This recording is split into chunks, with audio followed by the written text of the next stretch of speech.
आतंक प्रहार अब न्यू नॉर्मल है। यह न्यू इंडिया का न्यू नॉर्मल है। अब हमने साफ कर दिया है कि हमारी संप्रभुता को यदि कोई नुकसान पहुंचाएगा तो अब प्रहार भी झेलेगा।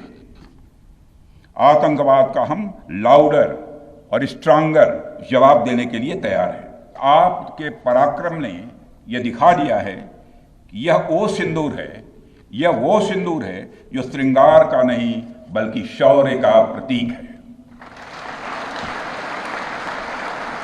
यह वह सिंदूर है जो सौंदर्य का नहीं बल्कि संकल्प का प्रतीक है। यह सिंदूर खतरे की वह लाल लकीर है।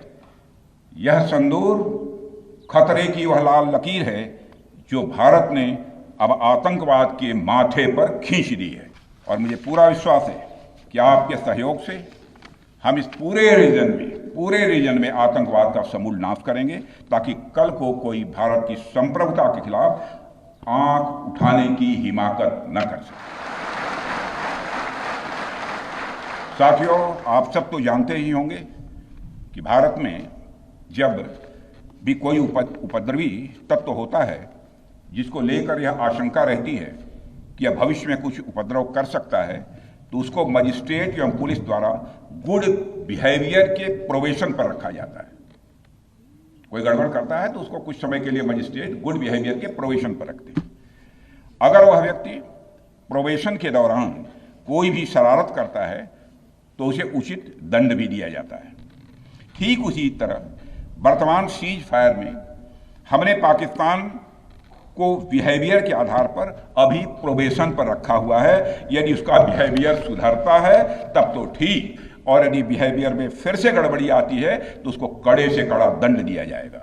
अभी आपने जो पराक्रम दिखाया है उसकी चर्चा पूरी दुनिया में हो रही है। जैसा मैंने पहले भी कहा, आज भारत को वैश्विक मंच पर जो सम्मान मिल रहा है उसकी बुनियाद में यदि कहा जाए साफ तौर पर तो वह है आपका पराक्रम। और यही कारण है कि भारत का बच्चा बच्चा आपको अपना आइडल मानता है, बच्चा बच्चा आपको अपना आदर्श मानता है। आपने पूरे देश को यकीन दिलाया है कि नया भारत अब सहन नहीं करता बल्कि वह पलटकर जवाब देता है।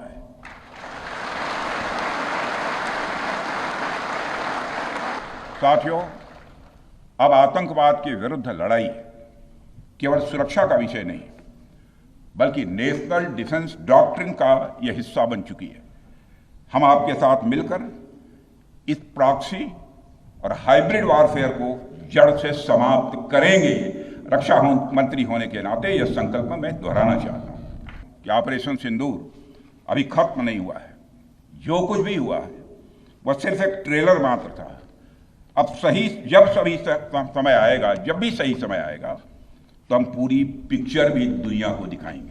साथियों, आपने पाकिस्तान में मौजूद टेरर इंफ्रास्ट्रक्चर के खिलाफ प्रभावी कार्रवाई की है, मगर पाकिस्तान फिर से इस कोशिश में लग गया है कि ध्वस्त हुए आतंकी ढांचे को फिर से खड़ा किया जाए। वहां की सरकार पाकिस्तानी आम नागरिकों से लिया गया टैक्स जैशे मोहम्मद जैसे आतंकवादी संगठन के आका मसूद अजहर को करीब 14 करोड़ रुपए देने में खर्च करेगी, जबकि वह यूनाइटेड नेशंस डेजिग्नेटेड टेररिस्ट घोषित हो चुका है। इतना ही नहीं, लश्कर-ए-तोयबा और जैश-ए मोहम्मद के मुरूद के और बहावलपुर स्थित टेरर इंफ्रास्ट्रक्चर को फिर से खड़ा करने के लिए पाकिस्तान सरकार ने आर्थिक सहायता देने की घोषणा की है। लेकिन निश्चित रूप से इंटरनेशनल मॉनेटरी फंड से आने वाले $1 बिलियन के बड़े हिस्से को टेरर इंफ्रास्ट्रक्चर को फंड करने में इस्तेमाल होगा, ऐसा मेरा मानना है। क्या यह इंटरनेशनल मॉनेटरी फंड IMF द्वारा, जो कि एक इंटरनेशनल ऑर्गेनाइजेशन है, उसके द्वारा इनडायरेक्ट फंडिंग इसे नहीं माना जाएगा? मैं दुनिया के लोगों के सामने यह सवाल रखना चाहता हूं। इसलिए मैं मानता हूं कि आज के समय में पाकिस्तान को किसी भी तरह की आर्थिक सहायता टेरर फंडिंग से कम नहीं है। भारत यही चाहेगा कि आईएमएफ पाकिस्तान को अपनी $1 बिलियन की असिस्टेंस पर वह पुनर्विचार करे और आगे भी किसी भी तरह की सहायता देने से आईएमएफ परहेज करे।